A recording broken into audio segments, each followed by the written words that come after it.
प्यारे बच्चों, इंग्लिश वाले महेश सर की क्लास में आपका वेलकम है। तो चलिए आज आपको सिखाते हैं how to solve poems stanza. Poem के स्टैंजा को कैसे सॉल्व करें। अब देखिए, पोएम के स्टैंजा में एक खास बात ध्यान रखना। पोएम तो हर क्लास में होती है, 9th में भी, 10th में भी, 11th में भी, 12th में भी, बट जो स्टैंजा वाला क्वेश्चन आता है, देखिए पहले ये समझ लो कि पोएम में से आता क्या क्या है। पोएम में से क्लास कोई भी हो, एक स्टैंजा पेपर में जरूर आएगा। स्टैंजा के अलावा फिक्स है कि क्वेश्चन आते हैं।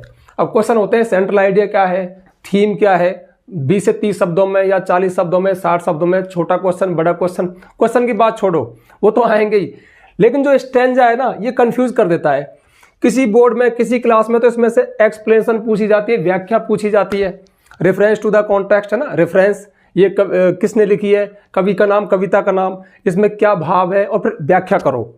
और किसी किसी बोर्ड में, किसी किसी क्लास में जो एक्सट्रैक्ट है, एक्सट्रैक्ट मतलब जो 4-5 लाइन होती है उनको एक्सट्रैक्ट बोलते हैं, ठीक है, उनमें से क्वेश्चन निकलवाता है।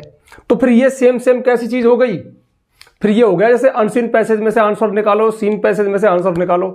अब हम इसको हल्के में ले लेते हैं, समझ लीजिए तो चुटकियों का खेल है यार, आसानी से हो जाएगा, बट उतना आसान नहीं होता है। हाँ, आप आंसर निकाल देते हो और आपको भरोसा होता है, लेकिन नंबर पूरे नहीं मिलते। तो इनमें से भी आंसर निकालने का एक तरीका होता है। जैसे ये राजस्थान में 12th क्लास में तो एक्सप्लेनेशन आती है, लेकिन 10th क्लास में स्टैंजा में से क्वेश्चन निकलवाता है।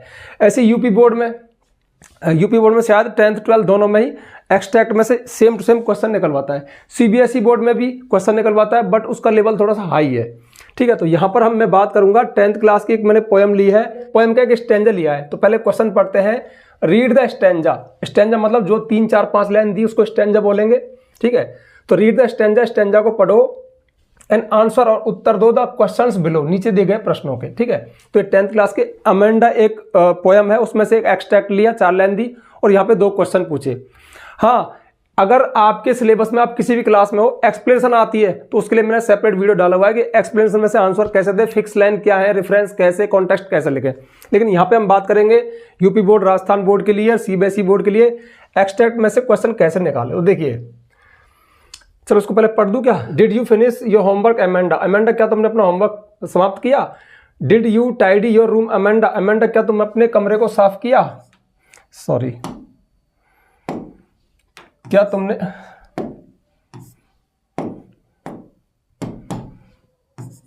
तुमने अपने कमरे को साफ किया। I thought I told you to clean your shoes Amanda. Amanda, मैंने सोचा कि मैं इसका अर्थ क्यों कर रहा हूं, पर चलो कर लो।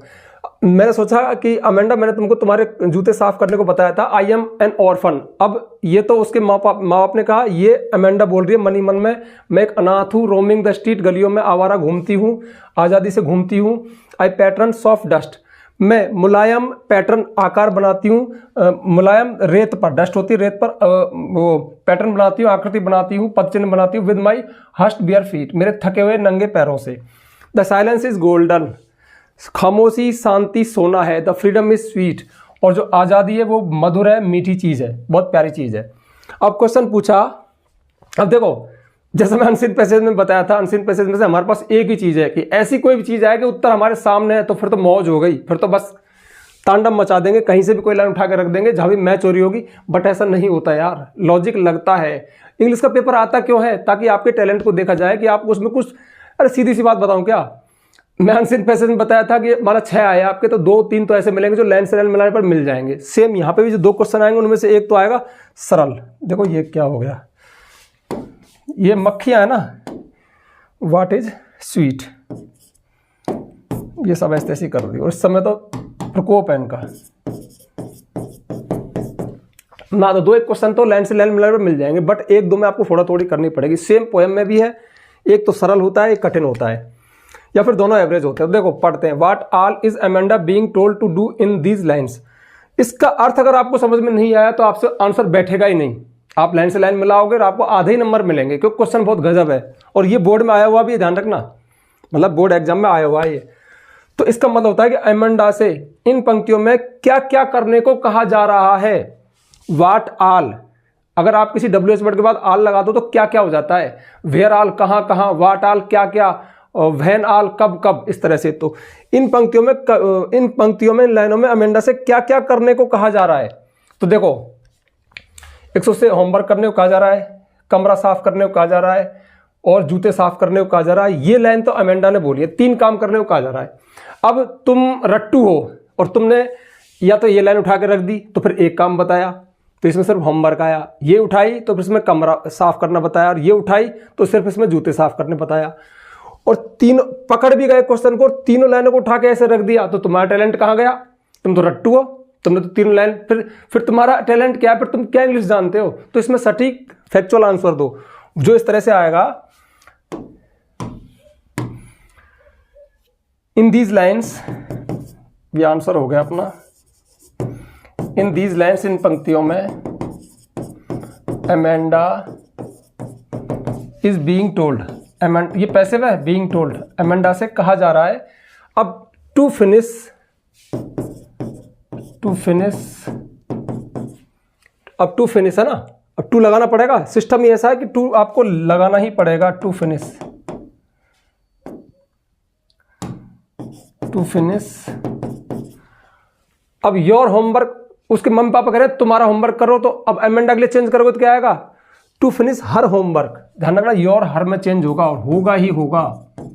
टू हर होमवर्क, उसका होमवर्क करने को, comma. Did you tidy your room Amanda, Amanda क्या तुमने अपना कमरा साफ किया? इस बात को ऐसे लिखो, टू टाइड हर रूम, उसका कमरा साफ करने को, एंड, और लास्ट चीज से पहले एंड लगा देंगे, and to clean her shoes, and to clean her shoes. लो भाई, ये है इसका सटीक आंसर। अब माना ये 2 नंबर का आया, लगभग 2 का ही आता है, 4 नंबर के आते हैं, 2 क्वेश्चन, एक क्वेश्चन 2 का आता है, बहुत भारी चीज है। अब मैं लेंगे 2 नंबर। अब मैं बता दूंगा सीधा सीधा, अगर आपने 3 लाइन उठा के रखी थी तो 2 नंबर नहीं देगा, क्योंकि इसमें आपने जो भी तो उठा के रख दिया, 1 ही मिलेगा या आधा मिलेगा। अगर आपने कोई सी 1 लाइन उठाई, 1 काम बताया, तो और फिर तो 2 में से 1 भी क्यों, आधा नंबर ही मिलेगा। अगर 3 लाइन उठाई तो 1 नंबर मिल सकता है, आधा मिल सकता है, लेकिन 2 नंबर कब मिलेंगे आपको? जो आपने ये लिखा, यही डिमांड है, यही चाहिए, इसलिए क्वेश्चन दिया गया। ठीक है, तो इनमें भी थोड़ा लॉजिक लगता है। अगला है what is golden and what is sweet. ये सरल है, सोना तो क्या है और मधुरता क्या है? तो silence is golden and the freedom is sweet. तो इसमें the silence is golden and जोड़ देना, and the freedom is sweet. ये आपके 2 में से 2 नंबर मिल गए, तो एक ऐसा। चलो एक और देखते हैं। The way a crow shook down on me, जिस तरह से कोय ने मेरे ऊपर हिलाया, द डस्ट ऑफ स्नो, बर्फ की धूल को, बर्फ के कणों को, from a hemlock tree, hemlock के पेड़ से। क्वेश्चन है what fail over the poet, कवि के ऊपर क्या गिरा? ठीक है, तो क्या गिरा? Dust of snow. अब आप डस्ट ऑफ स्नो को जैसे जैसे लिख दोगे तो सटीक नहीं है, फैक्चुअल नहीं है। फैक्चुअल होगा या तो द डस्ट ऑफ स्नो लिखो, ये भी चलो हल्का है, इससे और बेहतर दो द पार्टिकल्स, पार्टिकल्स होते हैं कण, द पार्टिकल्स ऑफ स्नो। ठीक है, बर्फ के कण। ठीक है, बर्फ के कण, डस्ट को हमने पार्टिकल में चेंज कर दिया, ना कर सको तो डस्ट भी लिख सकते हो, लेकिन पार्टिकल करोगे तो अब 2 में से 3 नंबर तो देगा नहीं, लेकिन उसकी मानसिकता आपके प्रति पॉजिटिव हो जाएगी, आगे जाके आपको बेहतर नंबर देगा, और ऐसा होता है।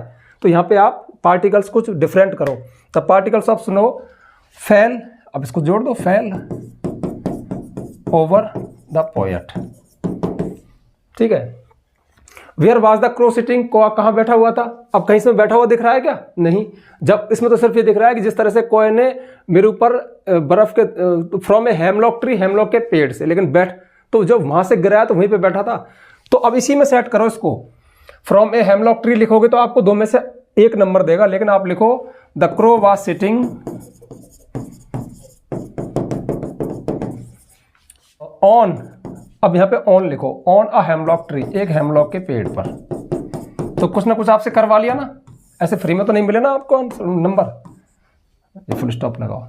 तो कहने का मतलब है 4 नंबर। 4 नंबर का माना कि आपको कोई पैराग्राफ आए, मेल आए, मेल राइटिंग, 4 नंबर के लगभग 4-5 के आते हैं, कितने सारे याद करने पड़ते हैं, और यहाँ पे 4 नंबर फ्री के हैं। जबकि मैं समझता हूं कि कोई भी स्टूडेंट कभी इसकी तैयारी करेगा ही नहीं, करता ही नहीं है। वो सब बता रहे यार इसमें निकाल लें, इसी में निकाल देंगे, निकाल तो दोगे भाई, पर ये घूम के आते हैं, थोड़ी मेहनत कर लिया करो, 4 नंबर फ्री कर। दूसरी बात, लेटर आप कितना अच्छा लिख देना, वो आपके प्रति पॉजिटिव नहीं सोचेगा, सब ऊपर नीचे 19-20 लिखते हैं, लेकिन ऐसी जो चीज़ों में आप दम दिखाते हो तो टीचर आपके प्रति पॉजिटिव होता है, ये मेरा एक्सपीरियंस है। ठीक है, तो ये पोएट का मामला है। रही सेंट्रल आइडिया की बात, तो सेंट्रल आइडिया में और या फिर एक्सप्लेनेशन आपके सिलेबस में आती है तो उसके लिए मैंने जानकारी दे दूं। यदि कोई नया व्यूवर देख रहा हो तो इस चैनल पे शानदार जुगाड़ बताया है, सारी पोएम्स में 10th की हो चाहे 12th की हो, ओनली वन आंसर करवाया, उसको आप सेंट्रल आइडिया के क्वेश्चन में, बड़े क्वेश्चन में लिख सकते हो, छोटे में भी लिख सकते हो। अगर आपके एक्सप्लेनेशन आती है तो उसमें भी आप उसको लिख सकते हो। रही बात इसकी, तो इसका मैंने आपको बता दिया, इसमें लॉजिक लगता है, ठीक है। तो मैं समझता हूँ कि ये जानकारी आपको पसंद आई होगी, काम आई होगी। तो ठीक है, ओके, बाय।